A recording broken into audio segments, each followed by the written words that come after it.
to limit, sorry, not you. After the representative speaks, I'm going to have to limit the time that other people have to speak.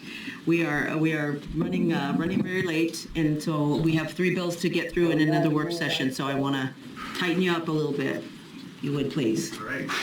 Thank you, Chair Sanchez. Yes, to read the bill. Council, read the bill, please. Yeah. Chair Sanchez, members of the committee, House Bill 4097 prohibits police officers from conducting or participating in fare checks on vehicles run by mass transit districts, including TriMet. All right, Chair Sanchez, Vice Chairs, members of the committee. For the record, I'm Diego Hernandez, State Representative for House District 47 in Outer East Portland. And this is the first time I actually do a PowerPoint because I don't know, I wanted to try something new, you know? So I'm going to try to walk through the bill, what it does. So House Bill 4097 prohibits police officers from conducting or participating in activities intended to determine whether a person has paid certain user charges, fees, or tolls imposed by mass transit district. What it does not do, nothing in this section prohibits a police officer from enforcing laws that are not related to the payment of user charges, fees, or tolls imposed by mass transit districts. So will fare enforcers still be able to do their jobs and issue citations? Yes. Simply put. Will this bill prevent law enforcement from providing public safety in mass transit districts? Law enforcement will still be able to provide public safety and have a presence. Want that in the record? Police can be present and would still enforce laws on transit vehicles and platforms. For example, an unruly passenger could be arrested for disorderly conduct. The intent is to focus on public safety resources is to focus public safety resources on public safety. To be clear, under this bill, law enforcement can be present on platforms for any reason, even if fare enforcers are doing a sweep, for public safety reasons and not for fare enforcement reasons. To protect, why are we doing this? Let me see, did I do this? Oh, right. Why this bill? My goals are to protect the constitutional rights of riders. Public safety and civil liberties can go hand in hand. Prevent racial profiling, prevent the overcriminalization and policing on low-income communities, and, you know, from TriMet's website, fare evasion is not a crime. Make sure public safety resources are used for public safety. So why this bill and how did we get here? I have a constituent, most of you heard from me in the last legislative session where I brought a similar bill, House Bill 3337, where one of my constituents' case was found unconstitutional.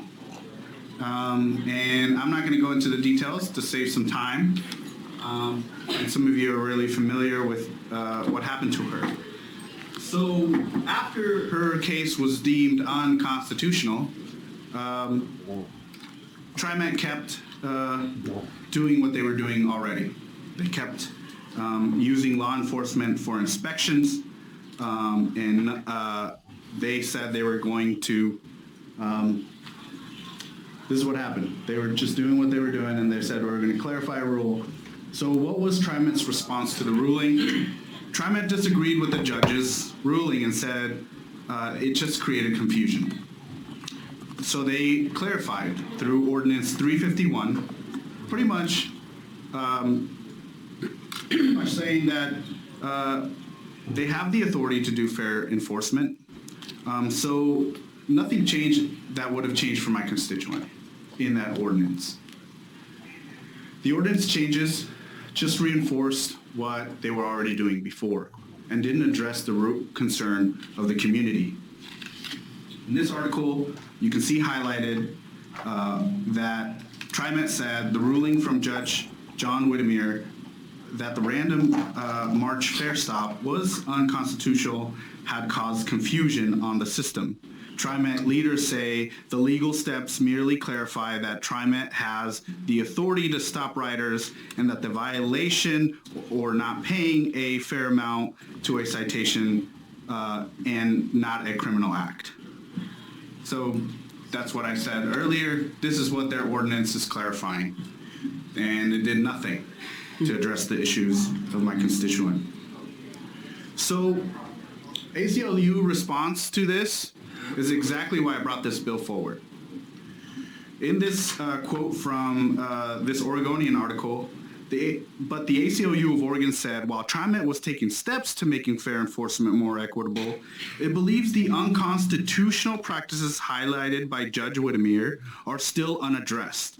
The ACLU said as long as police continue to participate in fair sweeps, it will continue to impact poor people with mental health issues and communities of color. So during our hearing last year, we had Eric Van Hugen, TriMet's Legal Services Director, pretty much come and reiterate that fair evasion is not a criminal offense. So the question is, if it's not a criminal offense, then why does TriMet want police to continue to participate in fair sweeps if it's just a civil penalty? My response to that is TriMet is using fair enforcement to troll low-income communities with mental health issues, houseless communities, and black and communities. That's exactly what's happening. How do we know this? Because it's a bold statement to say that. So how do I even come to prove that? Here's an email that was sent, and I got permission from Gorsek, Representative Gorsek, in sharing this email. It was sent to him from Aaron, probably don't use names, advocacy, government affairs manager for TriMet. Thank you very much. So this email had an attachment. Let me read what it says. I've been discussing with my team, then Majority Leader Williams, idea of continuing to allow TriMet's Transit Police Department to fair inspect, but disallowing them from running warrants if the sole reason for the checks is to write citation for the fare evasion. While allowing our TPD to continue fare checking is important, we only have 3 full-time fare inspectors, 70 supervisors, and supported by 42 TPD officers. We cannot support this concept for a few key reasons. It goes on to list a bunch of arrests of folks who had warrants through this loophole that comes into the next sentence. I understand that there are some concerns about allowing TPD officers to troll for warrants, but it is important to understand that in order for a police officer to run a warrant, the writer must have first violated TriMet codes, must first have that fare evasion. And through that fare evasion, then they're checking them for warrants. So why does that matter to me? Why does that matter to my community, to my constituents? This issue is about civil rights, about civil liberties. There's a reason why the judge found this my constituent's case unconstitutional. Deploying law enforcement to conduct fair inspection stops without individualized, reasonable suspicion raises serious constitutional concerns and diverts law enforcement resources away from legitimate public safety needs. Help bring justice to my constituent and countless others who have had similar fates. Protect our communities from racial profiling, and I urge your support for HB 4097. Madam Chair, Yes. I'd like to comment as well, if I might. This is, I think until we solve this problem, we continue to work on it. Oh my God. It really is time to solve this. I hope we can take action and move this bill forward. Thank you. Good for them. Thank you. Questions on the court? Sorry. Madam Chair, Representative Hernandez, I was looking at the theft of services statute, which is 164.125. And I just want to make sure that there's not a conflict between this statute and what's being proposed in the bill. It says a person commits the crime of theft of services if with the intent to avoid payment, the person obtains services that are available only for compensation by force, threat, deception, or other means to avoid payment for the services. And then in a subsequent subsection says theft services includes transportation. And so when I was looking at the language in the bill, I'm seeing that there's a potential conflict if we're saying that this is a statute that police cannot investigate and it's a criminal offense. So can you address that? Because it goes all the way from a Class C misdemeanor to a felony, depending on the value. All right, Representative Lewis, Chair Sanchez, that's a great question. And under TriMet ordinance, they are civil penalties, even though There's a pro-police state motherfucking ruler of us there. Theft of service. You stole $2.50. Well, meanwhile, our general managers live on $30,000 a month pensions. in statute, we still have that misdemeanor for repeated offenses. This is why TriMet continues to repeat that fare evasion isn't a crime, because they are pointing to their own ordinance. And that was the intent, actually. And I'm glad you asked that question, because how did we get here? We got here because we were criminalizing people who were doing fare evasion. They were literally arrested and charged. Yeah. And that harm, finally, we decided to address it. The great work of Senator Lou Frederick and other senators and representatives wanted to address that, to stop the criminalization of low-income communities. And through that efforts, there was a push to decriminalize fare evasion.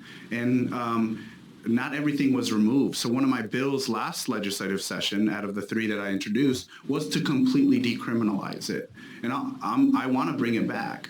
But under TriMet's ordinances, they're not, because they have the contract, it's their transit police that goes under that TriMet ordinance, it's not a crime.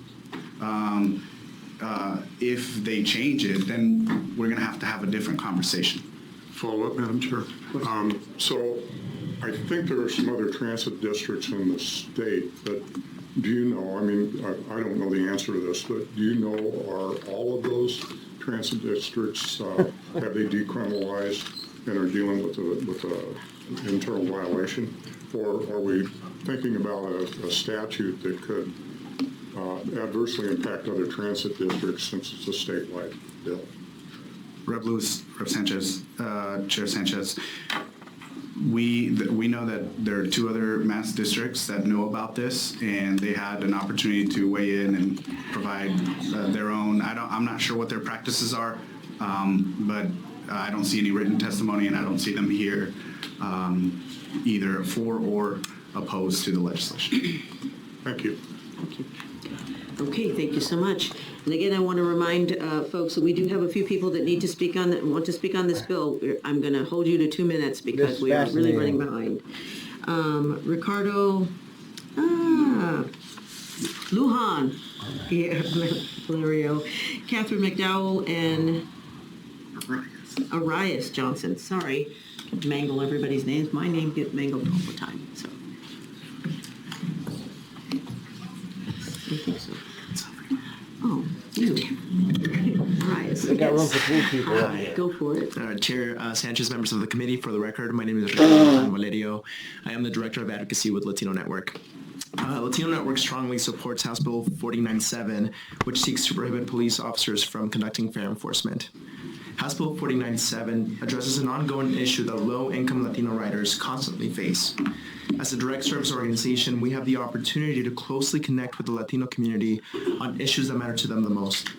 The recent matter addressing TriMet's fare enforcement has community members concerned about the collateral consequences that interactions with police officers may have for something as similar as a parking ticket. The fact that a fare inspection conversation could lead to being detained for a prolonged amount of time and potentially lead to an arrest is frightening. Not only is this approach alienating public commuters that are historically affected by law enforcement interactions, it continues to create ambiguity and fear within the community rather than safety, one of TriMet's ultimate goals. TriMet has committed in the past to reducing criminal consequences for those that may lack the financial stability to afford general fare costs. In order for this commitment to be true, TriMet must first begin to take action on decoupling its law enforcement-centered approach with community interactions. House Bill 4097, although not addressing all the mechanisms to create a more accessible and affordable commuting system, will begin to create an atmosphere that welcomes all riders. Lastly, low-income fare programs continue to be an inaccessible system to those that may qualify. It is true that TriMet has increased their membership in the low-income fare program. However, there are still significant barriers that many low-income communities face. For instance, in order to receive the benefit of this program, one must first be physically present at a designated location within the operating hours to receive a card. Again, this may not seem like such a big issue for folks that have the flexibility in their schedule and the means to be there, but it may mean a potential citations in the future for a parent that may not have the means to travel to a designated office or the time flexibility to meet the office hours and rely on TriMet services. Thank you, Chair. Oh, look at that bell. Good afternoon. I'm Catherine McDowell here on behalf of the ACLU. They just Oregon. beep I'm you a right out of member for order. The ACLU. For many years, the ACLU of Oregon has raised concerns about transit fare enforcement policies and tactics, including their disparate impacts on people of color, low-income people, and historically marginalized communities. In 2017, the legislature began reforming Oregon's laws related to fare enforcement in mass transit districts through the passage of SB 357, partially decriminalizing fare evasion, and HB 277, authorizing the creation of an administrative process to help people with transit citations avoid entanglement with the judicial system. We commend the work of TriMet to implement this administrative process along with the thoughtful engagement of stakeholders. But it is clear that further reform is needed. This is highlighted by the traumatic fare inspection and enforcement experience that one of our former clients, Representative Hernandez's constituent, experienced in 2018, and the ongoing problems in the system that continue to criminalize vulnerable Oregonians in the name of transit enforcement.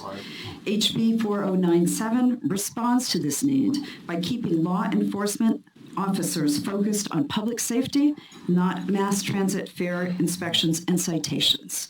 Deploying law enforcement to conduct fare inspections stops without individual reasonable suspicion raises serious constitutional concerns, as we saw in the case involving our client, and diverts law enforcement resources away from legitimate public safety needs. Passing this bill would not hinder law enforcement's ability to address unlawful conduct that is not fare-related. Subsection 2 of this bill expressly provides that police officers may continue to enforce laws unrelated to fare payment. The laws that police use now to keep the peace on mass transit will remain fully available if necessary. Thank you. Thank you so much. Good afternoon. Thank you They for just having me. beat My you. name is They Uriah just Johnson. beat you right out of civil there. rights attorney, and I guess I'm here to give I've never been context there. to the Just listen to laws. one This extra being minute. Black History Month, I'd like to give a couple of chapters of history. The police have been interwoven in our society since slavery. Modern day police were patterned after slave patrols. And if you know, we had a Fugitive Slave Act of 1793 and a Fugitive Slave Act of 1850. And these slave patrols were designed to keep slaves where they were, on plantations. It was designed to hinder their freedom of movement, so they stayed where they were. They were also put together under the guise of public safety. I'll read a swearing in for a slave patroller.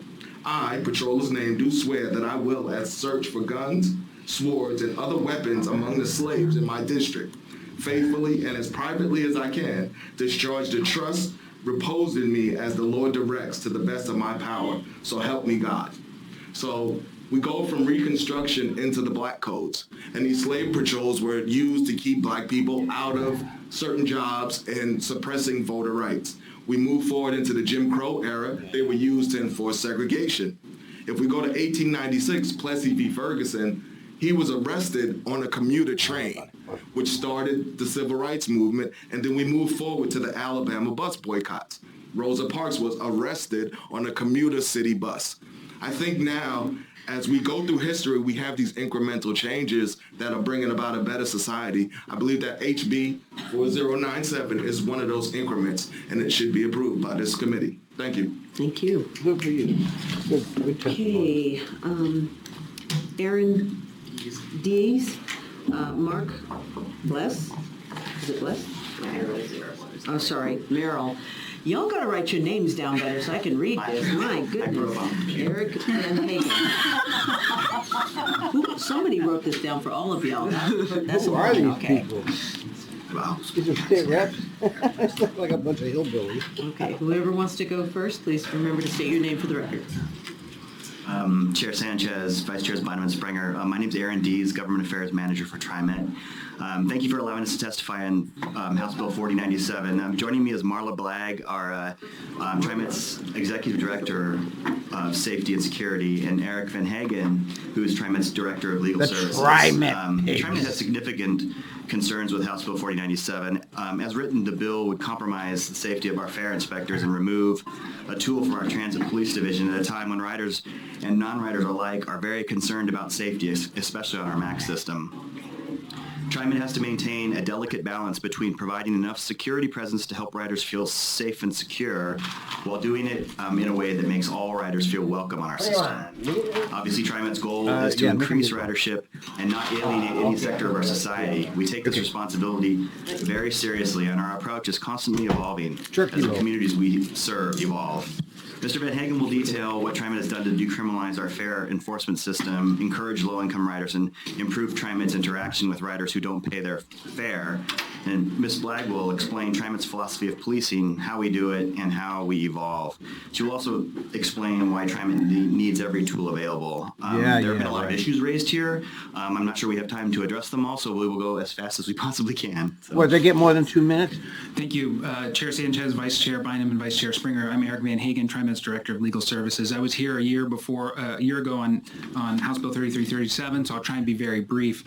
Over 2.5 years, we've taken extensive efforts with the help of this committee and the community to completely decriminalize fare evasion.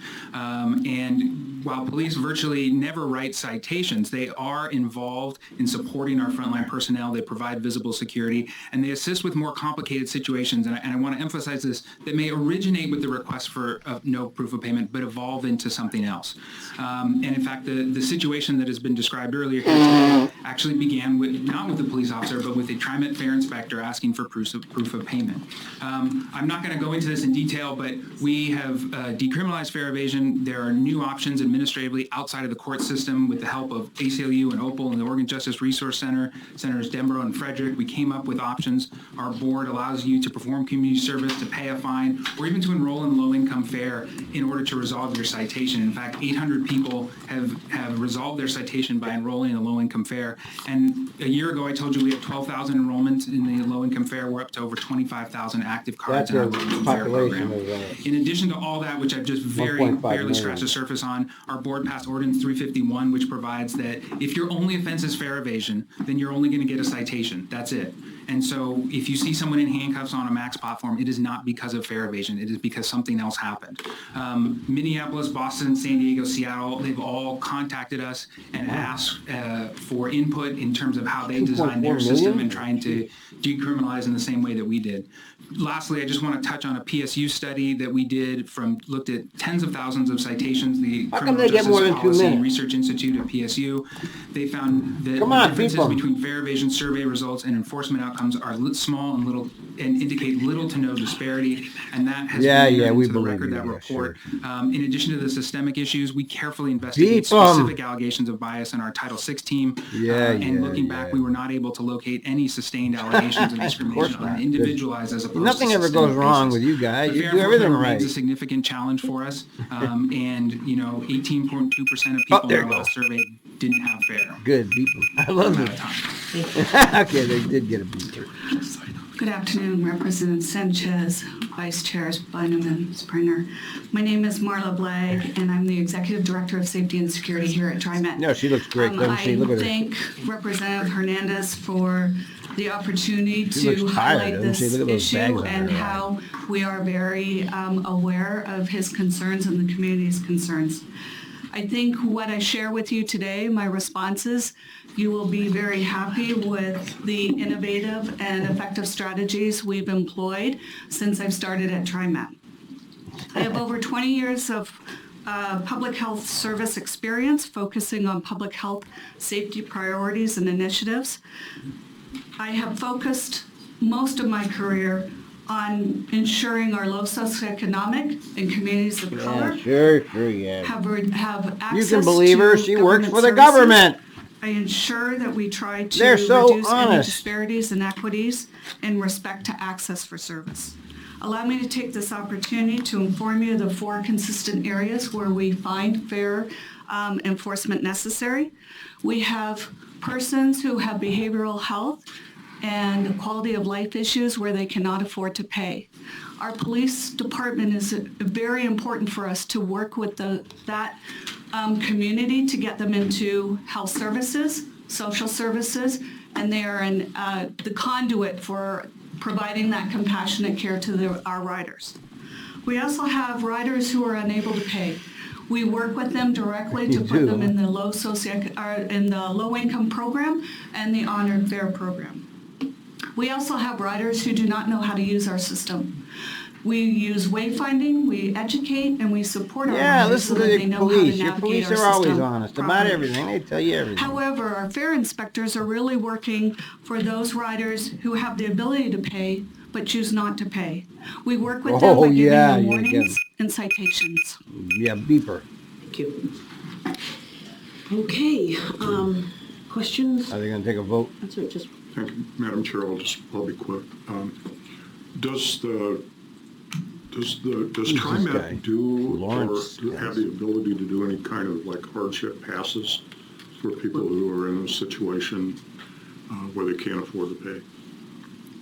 Yeah, we have a number of different fare relief programs that we typically work with. Representative Sanchez, Representative Lewis. There's both fare relief programs, which are direct grant programs that we have with nonprofit agencies. So that's sort of one arm of it. And then there's the low-income fare program, which is a significantly reduced fare for people that meet the eligibility requirements. So that's more of an ongoing support as opposed to the fare relief, which is sort of emergency, immediate kind of need. Here are tickets and passes. Yes, Chair Sanchez, members of the committee, it's, I think, about $1.5 million a year into the fare, and these go to social service agencies to allow them to purchase our low-income fare and reduce the price depending on whatever their clients need. Yeah, but not down far enough. Thank you. thank you. Sorry. May I ask a question? Okay. Thank you. So what I heard you say is that by and large you don't use police officers for fare enforcement. Yeah. So Rep. Hernandez's proposal to discontinue the use of police officers for fare enforcement and then instead rely upon fare inspectors. I guess I'm not understanding why you're opposed to a policy that on its face does something that you just said you're doing already. Got him. Maybe I'll start.